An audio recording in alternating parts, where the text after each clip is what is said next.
Elə rəhbərlər var idi ki, cəmaatına zülm eləyirdilər.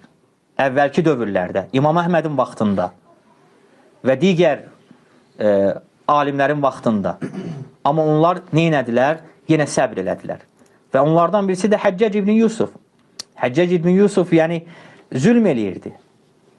Halbuki, yəni, həmin vaxtı, onun vaxtında sahabələr var idilər və ona qarşı çıxmaq istəyən kimsələr gəldilər Ənəs radiyallahu anhunun yanına.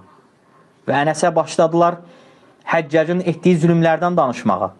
Və Ənəs radiyallahu anhu dedi ki, mən Peyğəmbər sallallahu aleyhi və səlləmin belə dediyini eşitmişəm, hovuzun başında mənimlə görüşənə qədər səbr edin.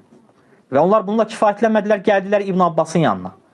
İbn Abbasın yanında başladılar Həccacın dalınca danışmağa, onun zülmünü danışmağa və İbn Abbas radiyallahu anhümə dedi ki, mənim yanımda Həccacın arxasınca danışıb şeytana yardımcı olmayın. Mənim yanımda Həccacın arxasınca danışıb şeytana yardımcı olmayın. Yəni gördülər artıq sahabələr Peyğəmbər sallallahu aleyhi ve sellemin mədrəsəsində tərbiyə alan kimsələrdir və onlar bu məsələdə, bu etiqad üzərində salamatdılar və neynədilər? Getdilər tabeinlərin yanına. Getdilər tabeinlərin yanına və Həsən el-Basrın yanına gəldilər.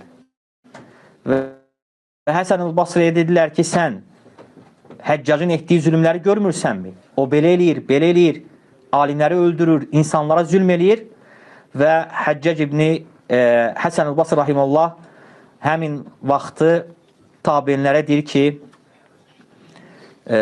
ki, bu Allah Taala'nın sizə göndərdiyi əzabıdır. Siz Allahın əzabını qılıncınızla kəsməkmi istəyirsiniz? Qılıncınızla dəf etməkmi istəyirsiniz? Və bununla belə onlar qulaq asmadılar.